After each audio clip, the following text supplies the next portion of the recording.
Hello, good morning, and welcome to my shop. Thank you for joining me. Today is September 26th, and hey, this big radio is still here in my shop because I thought of another thing I'd like to do with it before I take it out of my shop, and that is go over the IF alignment in the radio. The IF alignment involves these cans here, not much more than that. And even though the radio seems to be working pretty good, it's possible there's a bit of a boost waiting to be found in a improved IF alignment. And I'm interested in whether this is well aligned or not. And there's nothing else to say. That's what I have to say. So I gotta get this radio ready for doing this. I better review the alignment instructions, although I've done this alignment on one of these radios quite a few times on my other radio. But let me read up and get ready, and we'll give it a go. Somehow I forgot the other main reason this radio is in my shop. It's because of these capacitors, and I want to thank a viewer for sending me an email and telling me, hey man, these capacitors are ceramic inside. They're not paper wax capacitors. These are not what I thought they were. And this explains why when I tested these, they tested fantastic. They tested like new, in fact, which just floored me. I really was, this really was blowing me away. So that explains a lot, except it doesn't explain my other radio, my other Hammarlund radio. Let me just tell you what I believe at this point. This is an old SP-600. My other SP-600 is 8 to 10 years younger. My other SP-600 was full of paper wax capacitors throughout it. There were no ceramic. They were all just your regular paper wax capacitors, which I replaced them all. It's a big job. Just before I started my YouTube channel, I did that. And so that's the state of affairs with the other radio. How does this one, an older one, have better capacitors in it? Did they cheap out towards the end? Is that what they were doing? Because these are probably expensive compared to paper wax capacitors. Anyway, the bottom line is, if there's ceramic capacitors in here, and I've seen some photographs of what could very well be under the RF strip here, also full of ceramic capacitors, it's not surprising that this radio operates. It's a little surprising one of them failed, but you know, that can happen, obviously. But the failure was a short circuit, and it looks like these capacitors just don't leak. And you know, that's been the case with non-wax, I guess I could say non-wax paper capacitors. So that's one of the reasons I wanted to do this video, was simply to say that for those of you who have one of these and are watching me do this stuff and thinking of doing the same things, be careful. So fantastic. So I'll get back to doing what I'm doing here. I'm checking the manual. That's what I'm doing. Okay, after a fair bit of hunting, I found this alignment sheet. So a lot of these a lot of the documentation is not complete. So my other two versions of manuals that I have here on my computer, I got this one here, and I have another one somewhere, or this one here. No, they don't contain this one here. These two don't, even though they say alignment, page 16, it's not in here. It is not in here. So I've got another copy. Thank you very much for quite a number of you have sent me links to all kinds of SP-600 stuff. I'm swimming in stuff here. This one, fortunately, has the alignment. It's just a write-up. I was looking for a table. There's no table. Now, my original manual that I got with my original radio 40 years ago, 40 years ago? More than that. The page that has the alignment instructions is missing. I've taken it out of the manual years ago, and I've put it somewhere. Goodness knows where it's gone. So this is what we got. We got this right up here. Look at this first part, this opening paragraph up here. This is a big warning. The alignment of a modern communications receiver requires precision instruments and a thorough knowledge of the circuits involved. Basically what they're saying here at this point is, if you're just a regular TV repair shop, don't do this. This receiver, being a double superheterodyne radio, the alignment procedure is even more involved than usual. So they're sending another warning that this is not your run-of-the-mill radio. Under normal service, this is interesting, under normal service, the receiver will stay in alignment for extremely long periods of time. Consequently, realignment should not be attempted unless all other possible causes of a particular trouble have been eliminated. When it has been determined that any realignment should be attempted, a great deal of caution should be exercised in making the adjustments, as any required readjustment should not entail more than a slight angular motion of the adjusting screw. So they're really saying don't do it, don't do it. But here we are, it's 2025. I think enough time has gone by. It does make some sense at least to check the alignment of this. So quite a bit of a write-up here. I'm not going to read all this to you. You could always find this document if you really want to do it and read it too. A lot of instructions in here. So, but I think the first thing we can do something rather crude and just pump the radio full of the IF frequency, 455 kilohertz, and see what comes out of the speaker. I think we can do that. I mean, stick it right on the antenna, or I'll have to figure out which tube to jump in on. It'll be explained here, there it is right here. Signal generator should be coupled to the grid of the mixer tube, V5. I think I have a can I have to put back on the radio too. Okay, almost ready now. So if we want to believe the manual, even after all these years, this radio may still be fairly well aligned, and that's what we saw actually when I tuned around. It was pretty accurate on the dial, not precise, but pretty darn close. And really the only way it would get out of whack is if somebody like me did that to it. Could somebody like me, just a guy, with a shop in his house, have monkeyed around with this alignment, and the result is it's bad? Well, I don't know. That's what we're going to try to find out.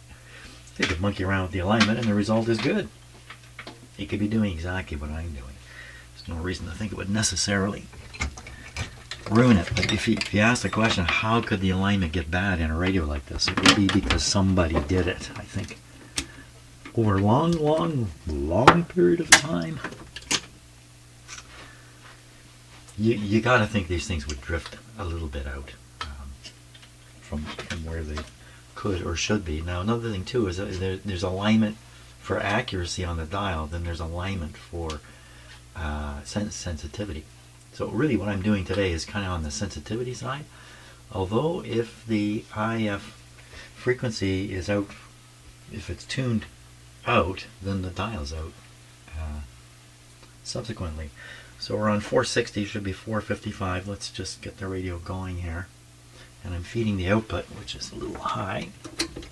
It's going to give me a chance to check the, let's put some modulation onto it, a chance to check the sensitivity of the radio, although I'm pretty sure it's good enough. Good enough. Okay, we're ready to fire it up here. Don't use that term, Jim. Headphones. This is not playing through a speaker at all. It's just playing into my sound system here. Why do I sound? Yeah. Okay. Here we go. Oh no, a cat has just come in the room. Here he comes.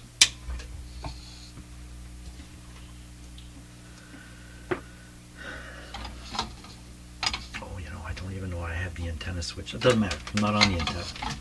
Not on the antenna. Okay. Now, volume up on my soundboard here. I think it's this one. Volume up here. Up here. There we are. Shouldn't really matter where I tune this, although there's preferred places. And on the broadcast band, you don't want to be at a multiple of the IF frequency. So you wouldn't want to be like a 455. That would be what? 10, I don't know. Double 455. Oh my gosh, Cat, what are you doing up here? You're going to fall. Just one second. Some kind of disaster happening up here. My cat. See, look, I moved everything around. And especially the microphones are out of reach now. Look at these. Where's my stuff I used to play with?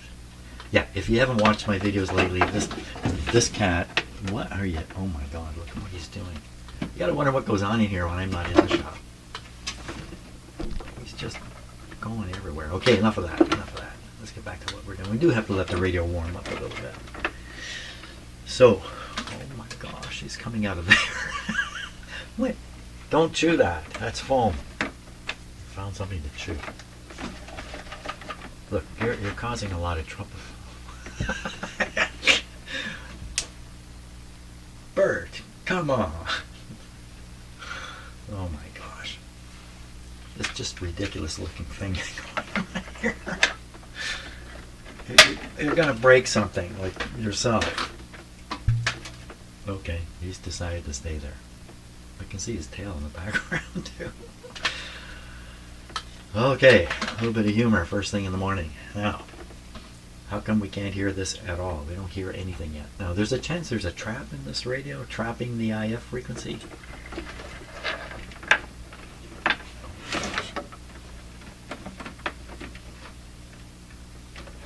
But you're hearing my cat. That's what you're hearing. Oh, well, I don't know why it's so loud. Okay, let's get something coming out of this radio here. Okay.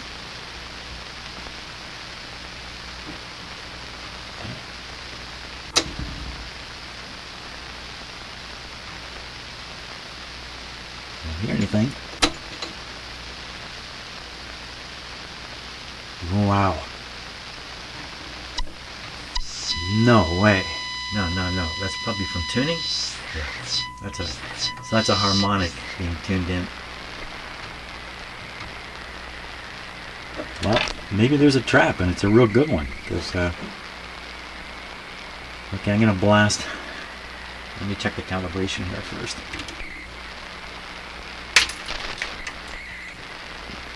Okay.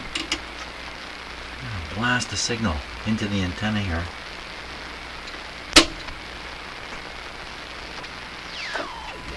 So there we hear it.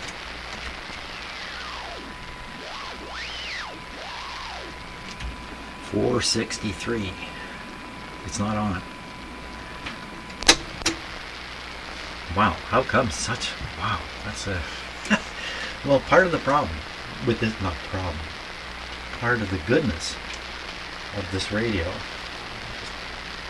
goes with my camera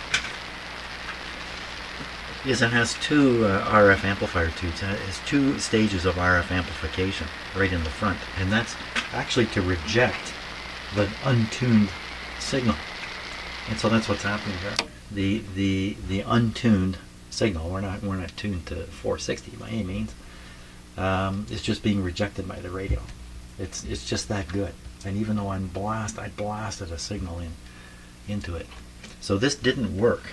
That's the bottom line. I'm going to have to follow what the instructions say, and feed the signal into probably the mixer grid. Yeah, I have it. I'm gonna finish the sentence. I've got something interesting here that came with this radio. I'm gonna go get it. Okay, take a look at this item that came with this radio. So it has a phono plug here. Looks like a tube base here. A place to plug a tube in the top. This has to be made to inject a signal into, I think, the mixer tube. I think this is exactly what I need to do the job. Oh my gosh, this cat is just... You're looking for fun, aren't you? I know what's going on here.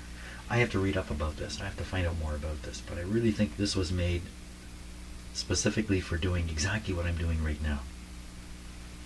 I think. I wonder if there's some write-up on something like that. I don't recall seeing anything like that in a write-up somewhere, but I'll bet you it's somewhere. In the old world, I would spend time looking through manuals and trying to sort out what that special cable is for. What did that even do with it? I don't even know where I put it somewhere. Here it is, right here. But in the new world, I'm just going to ask Copilot, what is this cable for? I've already done it. I already have the answer. I'm going to show it to you. So impressive here. Check this out. So here's my question up here in the orange box. I recently acquired an SP-600 radio and I'm about to perform an alignment of the IF stages. The radio came with a separate test cable that looks like it would be used to inject signals into the mixer tube. What can you tell me about this accessory? And here's its answer. That's a great find, Jim, and a rare accessory to have intact. The test cable you're referring to is likely a purpose-built injection lead designed for aligning SP-600's intermediate frequency stages. Hammarlund included this in some service kits or military configurations to facilitate precise alignment without needing to tap directly into the circuitry. What the test cable is for: during IF alignment, especially the 455 low-frequency IF chain, the recommended method involves injecting a modulated signal directly into the grid of the mixer tube. Ooh, V5, a 6BA6. No, it's not a 6BA6. This bypasses the RF front end and allows you to isolate and tune the IF stages cleanly. Should you pull the RF tubes out? Or one of them anyway? And he's got it wrong here, V5. So V5, I'm looking right at the radio. V5 is 6BE6. It is the mixer tube though. Okay, cable design. Typically the cable has a miniature tube socket adapter on one end, sometimes Alden style, I don't know what that is, that plugs into the mixer tube socket with a breakout lead to connect a signal generator via a small capacitor. Purpose: it capacitively couples the signal generator to the mixer grid without disturbing the tube's normal operation. This is crucial for accurate alignment without introducing loading effects or stray capacitance. Well, it's got a pretty long cable on it.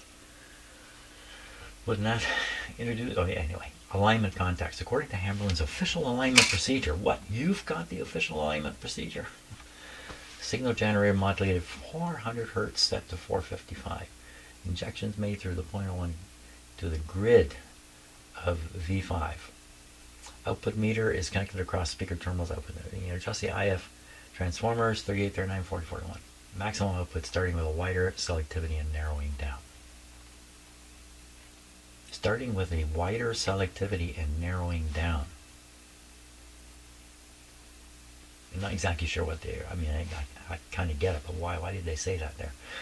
Why it matters. Using this cable avoids the need to solder temporary leads or risk damaging tube sockets. It's especially helpful if you're doing visual alignment with a scope, where clean injection and minimal interference are key. If you're planning to document your alignment process for your SP-600 walkthrough, showing this accessory in action would be a great historical and technical detail. Most restorers don't have it, and it underscores the authenticity of your setup. And then always it invites me to carry on. Would you like help identifying the exact pinout or verifying the tube's integrity before using it? No, I do not. Okay, well, that's great. Mixer tube. Yeah, I think this is exactly what this thing is. It makes sense to me. Let's take another look at the cable before I actually attempt to use it. So it doesn't look slapped together. It looks to be in perfect shape. So this is probably supposed to go under a ground lug. Or be under a screw somewhere. There's lots of places to do that. Actually, there's a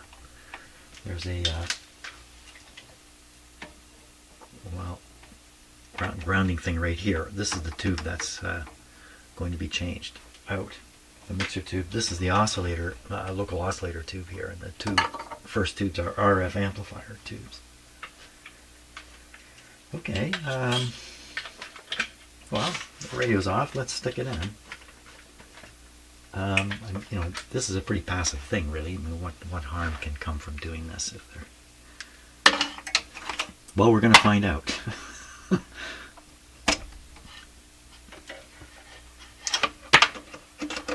In you go.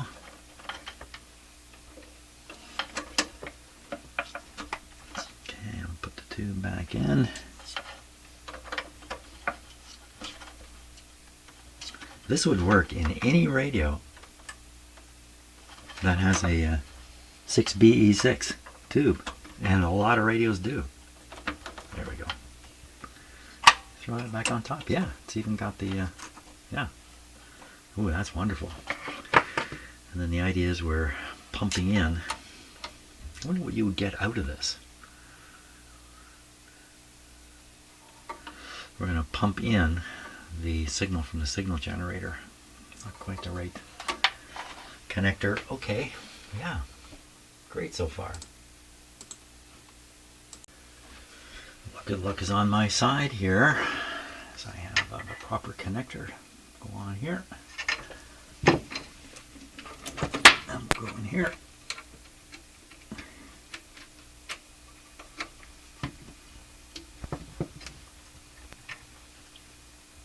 Ooh. Stick this under here.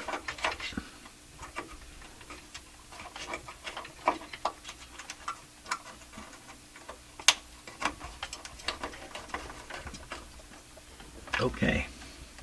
Turn the output down on this. So this, assuming everything is the way it should be, and I think it is, this should work. Okay, volume down. Power on. Whoops, don't do that. Don't do that. Yeah, you don't want to snap these things on and off at the start. That's not a good idea. Okay, we're going to put this on here for some reason. I don't know why, but I did. And headphones, because I can't hear what you hear unless I find the headphones. Where'd they go? Here they are. Here they are. Okay. There it is. Very good. Hey, camera. No idea what's going on there. Well, actually I do, but let's vary the frequency now and see what we get.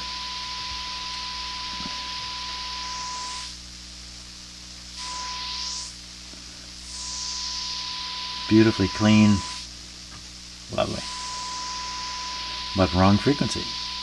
This should be 455. So we can do some alignment stuff here, for sure.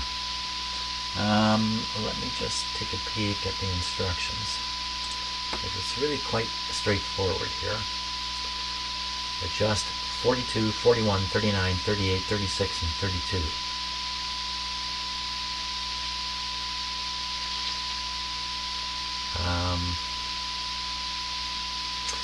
So the thing is, there's a crystal in here which should work with 455 exactly, but may not. It may be a little bit off. So you actually have to align the radio to the crystal frequency, which certainly I don't think is going to be 460. So let's flip this into crystal, and I don't think we've heard anything come through the radio yet on crystal setting. So we'll go on the widest setting, give it the best. Yeah, you know, I didn't clean the, oh, I did not clean this yet. Hey, got it going. Okay, so we're on the crystal setting now. Now we'll look for the max here. Same place. Now what's happening here? What is happening here? Well, am I proving it should be 463? Which is way off. What is happening?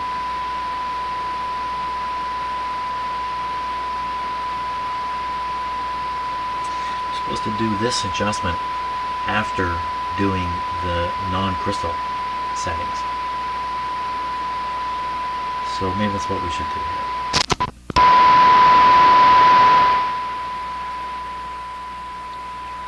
Let's do that.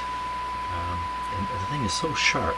Like with most radios, if it were tuned here by accident, I'd put it to 455 on the generator, crank up the level till I can hear it. Well, let's try that and see what happens.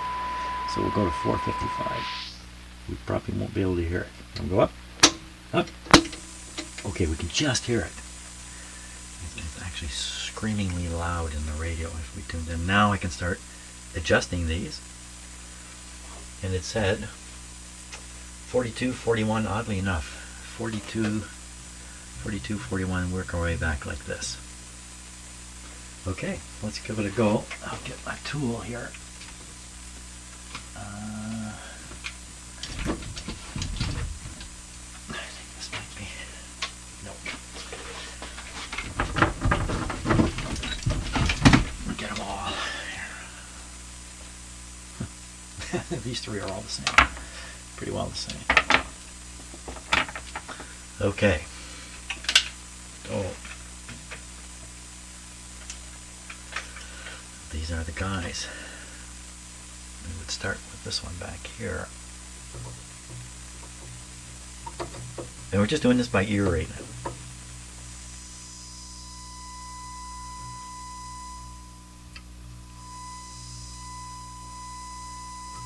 Probably have to do them a few times.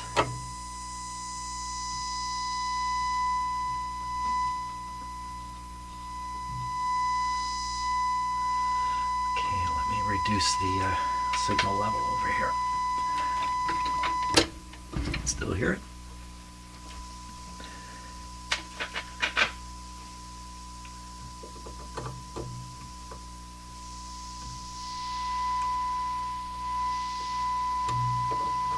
Something microphonic in this radio.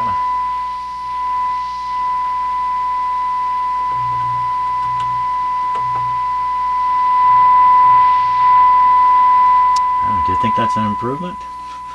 Well, the thing is, it sounds like an improvement because I'm tuning in the signal generator after moving it from where it was. So we don't actually know that once this is tuned to 455, it's somehow stronger, but number L37 is something else. Yes, L37 is something else. We shouldn't have done that. So here's what it says. Just the things I just did. Maximum output, reduce signal generator, turn selectivity switch to narrow, adjust signal generator frequency for maximum. This establishes the correct frequency signal to 455 crystal frequency. Okay, so we should flip now to the 0.2 and then what? And then do them again. 42, 41, 39, 38, 36, and L32. Oh, L32. Is that one down here? It's one down here. Do I really want to get there? Probably. L32 is in the first list also. So it's 42, 41, 39, 38, 36. 36, and then L32 over here. L32 is under this cap here. And right next to it is another one. L32. Get that cap off. Not with my fingers.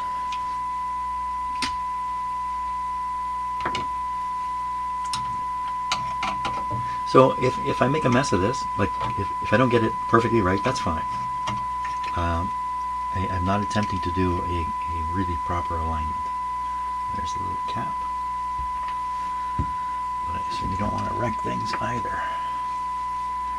So there's a component, it looks like a wire right up against the, I'm going to move the wire a bit when I do this. Okay, so looking again at the list, maximum output. 455 still. Wow. Again, it's because it was tuned somewhere else? Or was it? Was it just off in the woods? Okay, we need to go through the whole thing again.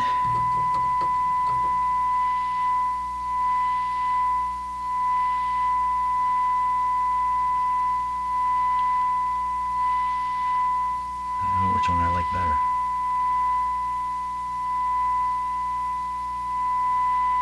Keep away from the hiss.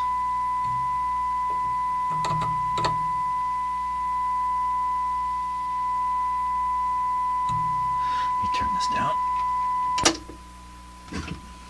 Okay, start again. You really do need a meter on this if you in fact, what I'm doing can be a little bit risky, but I've done so many radios. Did it say something about just a couple degrees?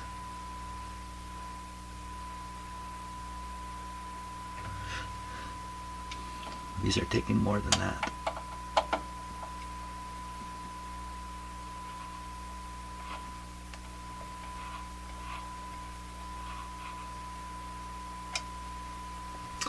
Wow, I think that's gotta be better.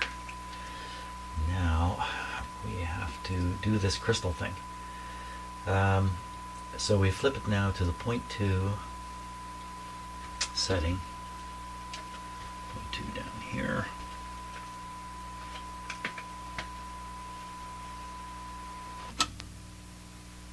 Oh, 0.2 is way down here. I don't know if I go all the way down there. Can I make this work?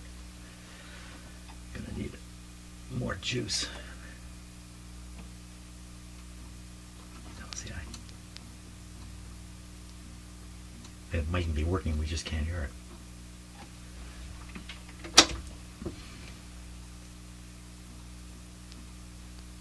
Yeah, I don't think it's working. We'll do it on this point. We'll do it here. It's the same crystal. Crystal phasing control. That's doing something. Now, I want to adjust the signal generator to maximize this setting. This is the idea. So, listening to it.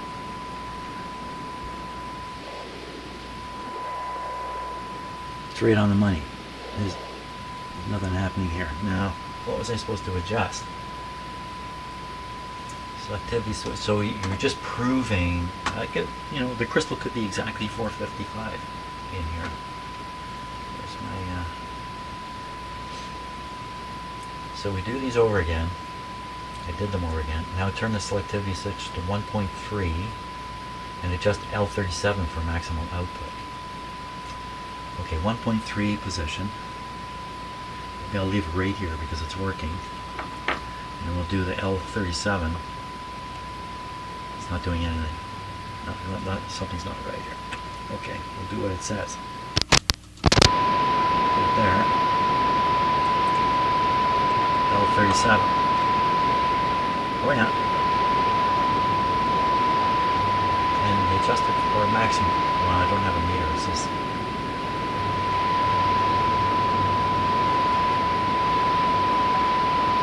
say right there.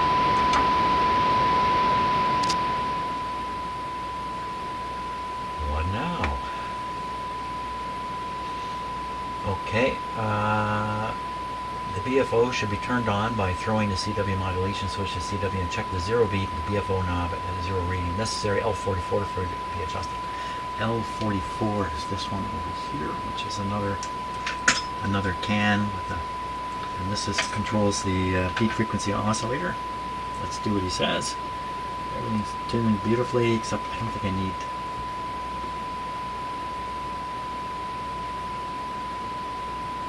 I don't think I need the modulation on over here. Let's turn it on. Whoa. Oh, smokes. Way off. Okay, so we'll put it here. Way off.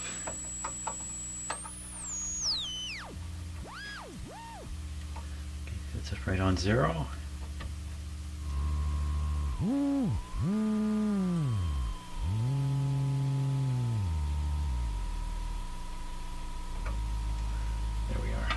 hear the modulation from this. But that's okay. Very good. Okay. This guy's adjusted now. Procedure, visual, oscilloscope, no, high frequency IF should be aligned next. Set the band switch to 7.44. Oh, I didn't even check that. Good show. We're on the bottom here. I'm going to move it up to where it engages the higher band, and we're adjusting 31, 33, and 34. 31, 33, and 34. And I'm going to go drink a little coffee just now. Then we'll do that.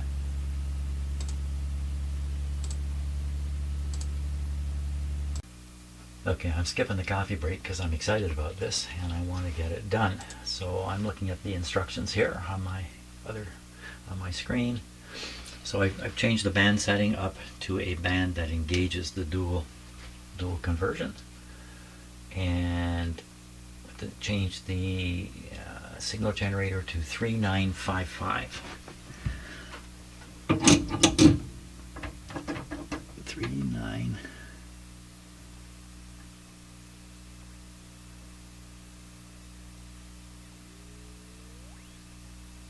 Oop, what happened there? That's close. My frequency counter is just a touch low. Okay. Oh, I gotta put the headphones on. What are we hearing? Good. I have the volume down. Okay. Volume up. Not hearing much of anything, are we? That's because I fiddled with the. I changed this. This is probably not engaging. That's better. And I've left the left that going, the BFO going. Okay, we're good now. We should hear that. Shouldn't we hear that? We should hear that right now. But we don't. So where is it? We should be, when I say that, I mean the signal generator. Let's move it up. Oh, it's right on the money. Okay, bring it down. Wow, that's...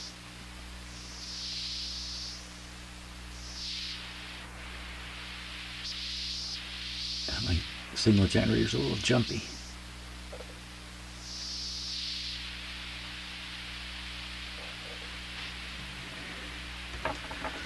$33, $34.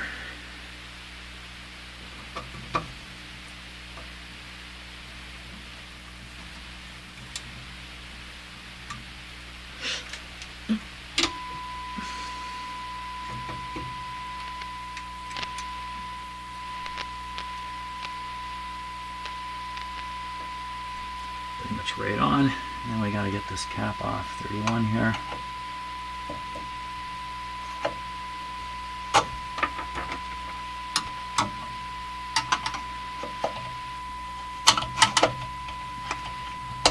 Came off easy before.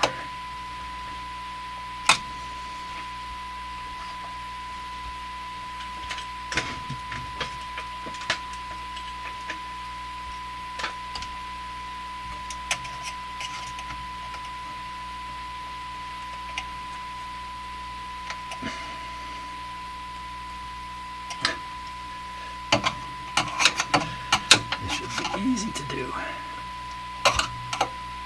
need a sharp screwdriver. This little guy really should do it here.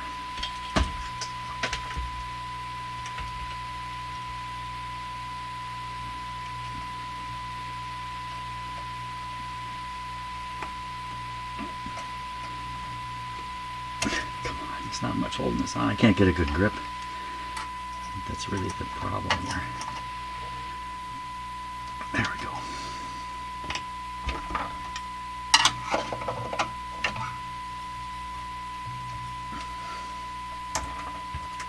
Okay. Chances are it doesn't need adjustment. L31. Right on the money. Okay, so the 455 was out by quite a bit, but the 3955 was not. let's see what else it says here. The 3.5 megacycle crystal used in the second oscillator is held to a very close frequency tolerance. However, it is desired that this oscillator frequency be exactly 3.5. To use it as a frequency standard, as herein described, this may be accomplished by adjusting capacitor C101. Okay, I'm not going to do any of that. Set the exact procedure. No, I don't want to follow the exact procedure. So this is to make the 3.5 megacycle oscillator as a frequency standard. We don't need any of that kind of stuff. Alignment of RF amplifier and HF oscillator, that's something else. Okay, we're done with the alignment, and now it's time to have fun with the radio. So we will move on to the fun portion of the day, in which I will now tune around and we'll see if it's any better. But I will go and have a little break now. Just leave this guy operating like that. I should stop the camera, shouldn't I? Yeah, okay.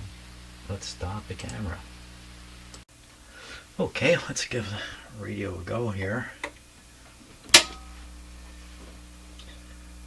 So I have it again hooked up to an outdoor antenna. It's a mini whip style antenna, and it's pretty good.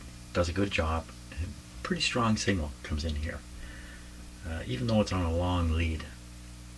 So I'm still on the 3 bandwidth here. We'll see if the radio comes on. Oh yeah, good.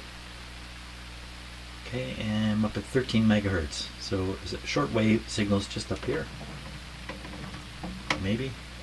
Is everything working here? That's terribly quiet. Oh. That's really quiet. That's terribly quiet. This radio's... Maybe it's this. Let's go with this setting here. I can be a little more sure of. This cable again.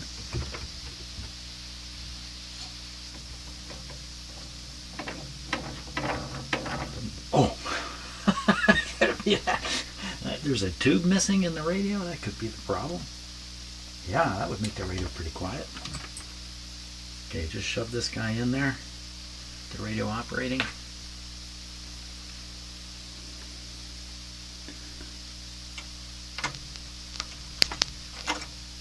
No, let's not do that. Let's turn it off. There it goes. Turn it back on.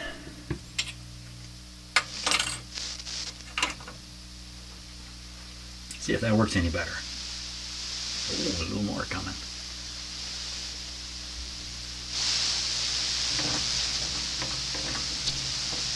Para inspirar, crear un espíritu nacional para inspirar a su pueblo en los corazones cubanos, como lo hace hoy en Polonia y Ucrania. La organización es clave si quieren hacer, pero son necesarios actos de valor. So there's some distortion in the sound, but it could be the way I've got it going through my sound system.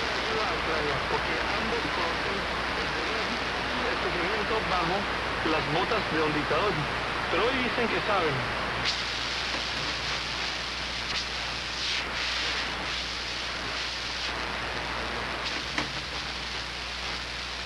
Of course, using shortwave to judge a radio's operation is not too good because the shortwave's up and down, and you can never be too sure. Doesn't seem to be too lively though.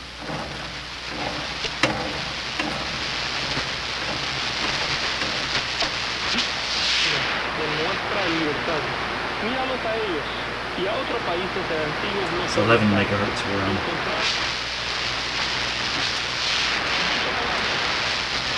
It's doing the job.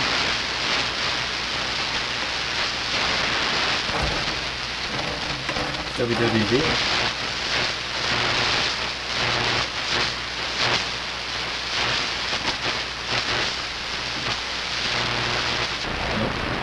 We'll go up to band. Okay, so this is now 20 megahertz we're at. We'll go right at 20 and see if WWV's there. I don't think so.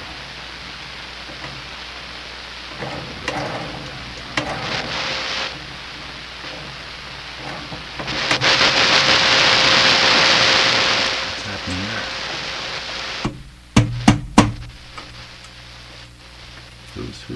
Who's loose?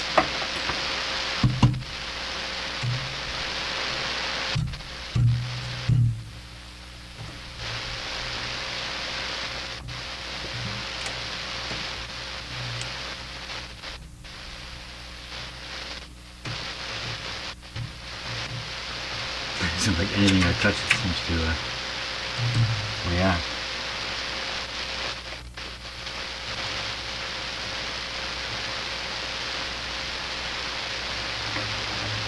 Ooh,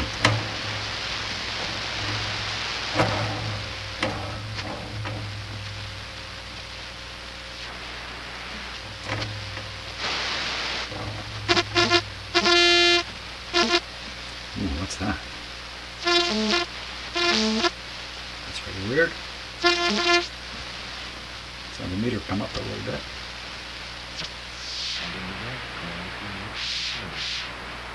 So this is showing a very, very weak signal here. But it is moving. If the meter is at all accurate, then this thing's responding to an extremely weak signal. So the meter's probably not accurate. That was 15770. WWV. There it is. Let's see how accurate this is.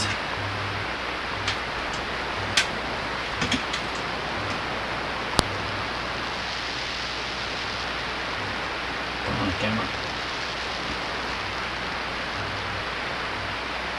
Trying to get it to focus.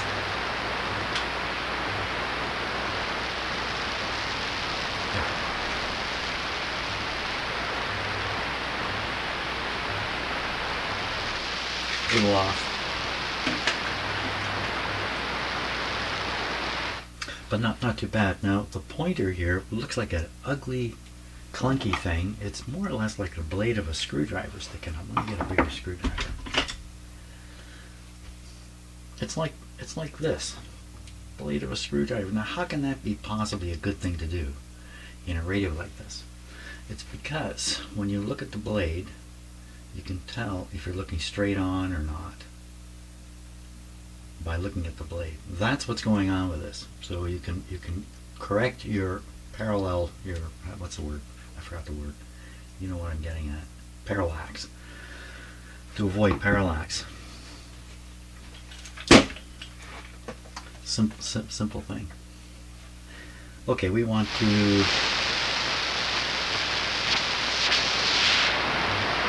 try to broadcast because that's where I can really get there this way. Just jump up right away.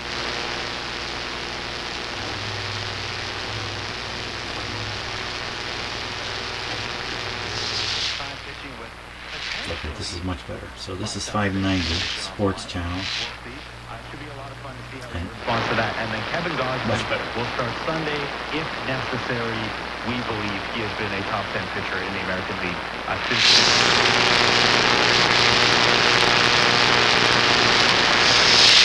So when I heard that 640? the movie Anaconda was being remade by Paul It can't be 640. It's way off.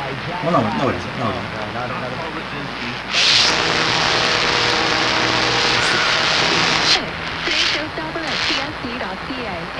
I'll be 680, so dial's off. Took the time to plan, develop, and You should say the local oscillator is off, but I'm not going to adjust it.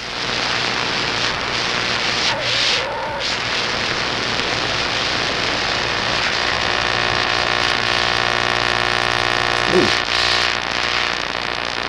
Terrible noise here. So the French station's right here, but it's being wiped out by whatever this noise is. Okay, so here's the plan for this radio. I think it's functional enough. I can use it. I think it's safe to use. I don't think there's running any particular risk other than the risk that's always there when you turn on an old radio like this. And I'm going to put it back in my listening spot, hook it up to my antenna, and start comparing it to other radios. So it's zooming in on my hand, isn't it? I think, and then it zooms out again. So if I start pointing at this meter, will it zoom in on that? Oh, the wrong finger. Yeah. So it's heading for my listening spot. I have another radio identical to this I can compare it directly to, and I have lots of fun doing that. And I'll make notes of its operation in case I discover something that's out of whack. I don't see there's anything out of whack here. We didn't mess around with the crystal thing, but who cares? And I'm just a really lucky guy to have a radio like this dropped on me, basically. Fantastic. So excited. Okay. Well, you have a great day, and I think I'm going to be outside today because it's not so bad out. No rain. See ya.